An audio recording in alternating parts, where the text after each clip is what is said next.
If there's one issue that keeps coming up in Hollywood, it's the treatment of Black women. Many Black women in the industry have spoken out on discrimination, mistreatment, and lack of pay compared to white counterparts. Very early on, women were subjected to stereotypical roles such as the Mammy, Sapphire, and Jezebel characters. Transitioning into modern film, the stereotypes haven't gone away, just slightly less offensive. Erica Alexander helped destroy those stereotypes by offering up a more intelligent, high-class option for young Black women to look up to. Beginning as Pam Tucker on The Cosby Show, then progressing to Maxine Shaw on Living Single, Erica Alexander has displayed extraordinary versatility and the ability to roast toe-to-toe. Maxine Shaw wasn't the first time we saw a Black woman as a lawyer, but we like to think that Claire Huxtable walked so Maxine Shaw could run. Alexander's contributions on the screen are still felt 30 years after she made her first appearance on The Cosby Show, which is why Erica Alexander will always remain unforgotten. Born in Winslow, Arizona, Alexander and her family moved to Philadelphia when she was an adolescent.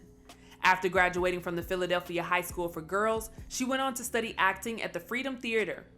Alexander took a 6-week course, and during her short time, she was cast in her first film, My Little Girl, in 1986. As a guest on the podcast, The Nod, in 2019, the topic of roles for Black women in the Hollywood industry has always been a discussion that Alexander has been passionate about. To start off the interview, Alexander jokingly listed her first few roles in the industry. Prostitute, the slave, the foster kid, those were my 3 first roles, in that order. I'm not even kidding you. After spending some time acting in small roles, Alexander's big break came in 1990 when she was cast as Pam Tucker in the 7th season of The Cosby Show. While on The Breakfast Club, Alexander told the story on how she was cast as Cousin Pam. According to Alexander, she was touring around the world with the Royal Shakespeare Theater and even completed a play at the Public Theater in New York City.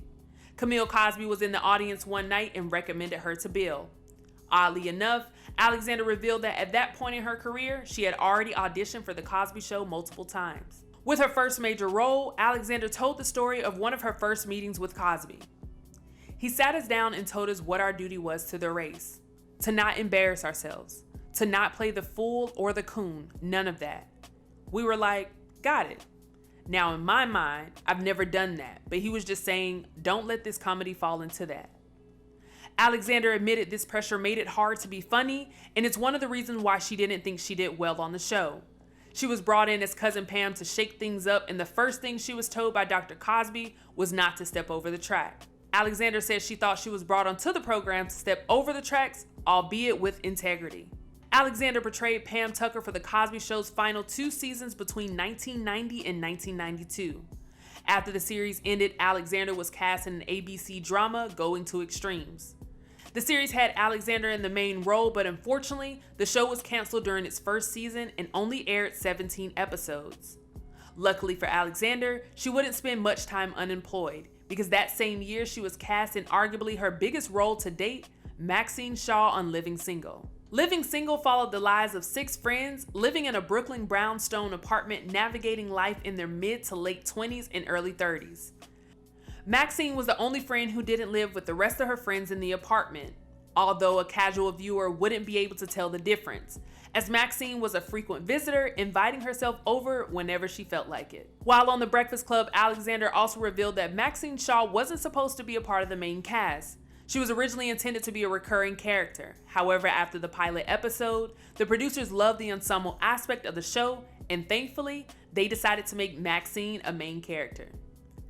Maxine Shaw had a sharp, sarcastic tongue and wasn't afraid to play the dozens with anyone who challenged her. Most of the time, Kyle Barker would be on the receiving end of Maxine's insults.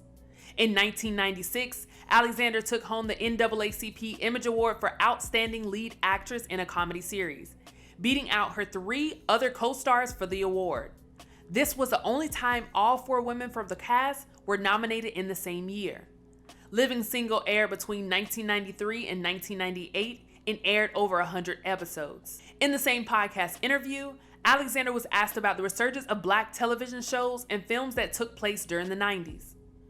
We were paired with The Martin Show when we first came out, in Living Single. Off its first or second night did so well. Ratings were just as well or better. Then we were on Sunday nights. But then they created a Thursday night block of Black shows. It was Martin, Us, New York Undercover. And I could start to see, at least in my opinion, that they were going into a cultural ghetto. And it worried me because everything that I had been involved in, including The Cosby Show, was in the mainstream.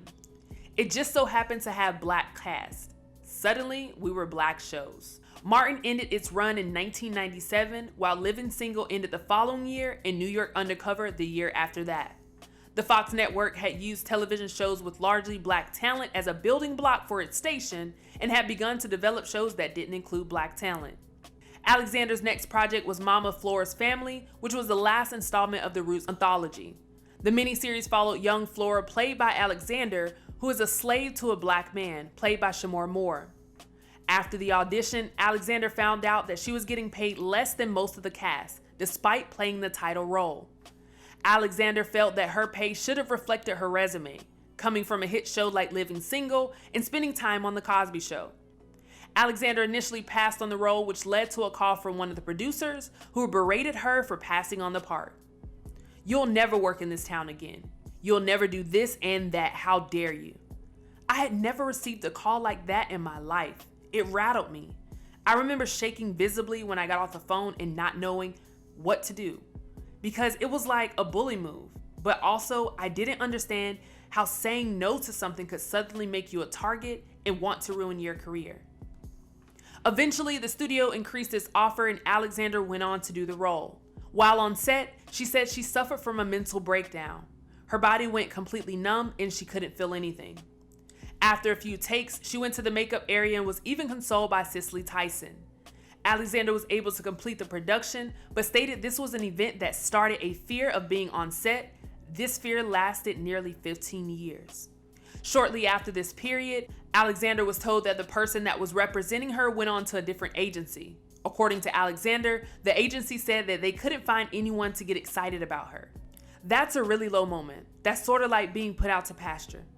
I am just getting ready to come into probably the most money-making years of what I think a career could be for me. Suddenly, I'm no longer viable or valuable. You can't imagine. None of the big agencies ever wanted me. They never saw me as being valuable. But I can't say they ever saw many black women being valuable. So was Jada Pinkett and Nia Long and those types. And that's all they wanted. And once they had those one or two, you could forget about getting in there.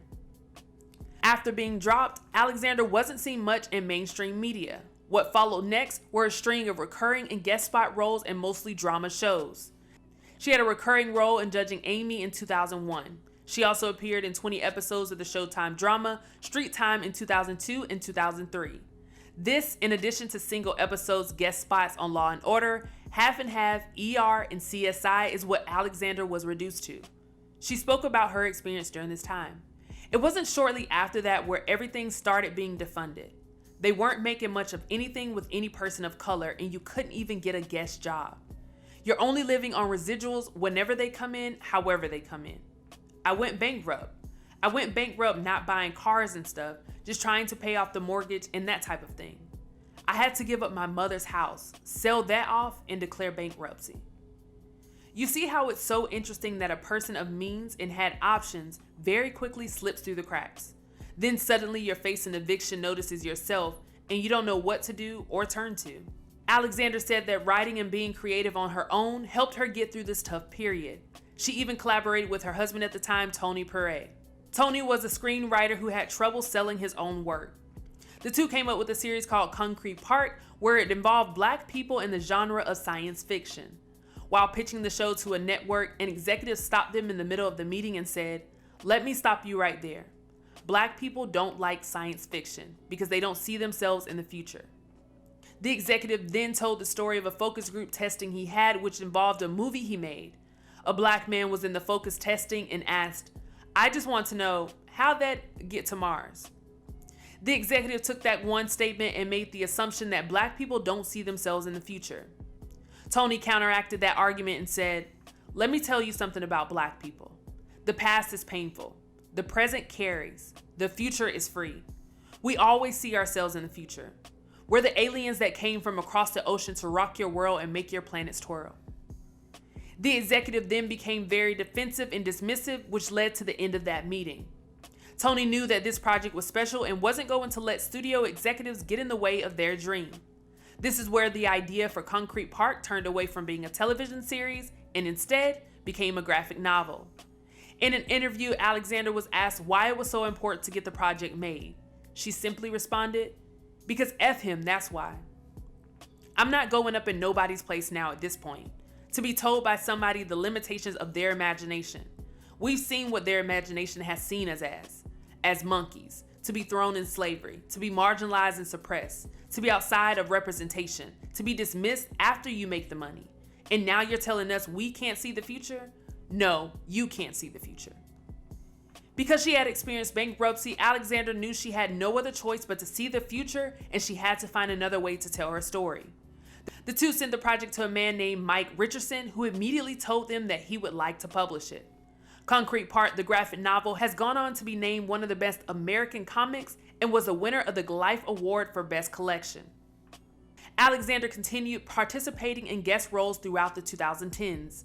Those series included House, NCIS, Grey's Anatomy, and Queen Sugar.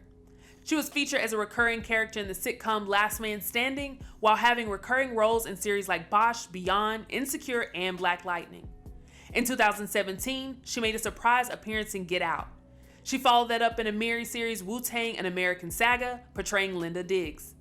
When an executive told her that the story she created wouldn't resonate with Black people, she and her then husband went on and produced the project on their own to rave reviews. Alexander has showcased what she can do in front of the camera and behind it as well. Both Cousin Pam and Maxine Shaw have been inspirations for young Black women everywhere without having to conform to any stereotypical behavior, which is why Erica Alexander will always remain unforgotten.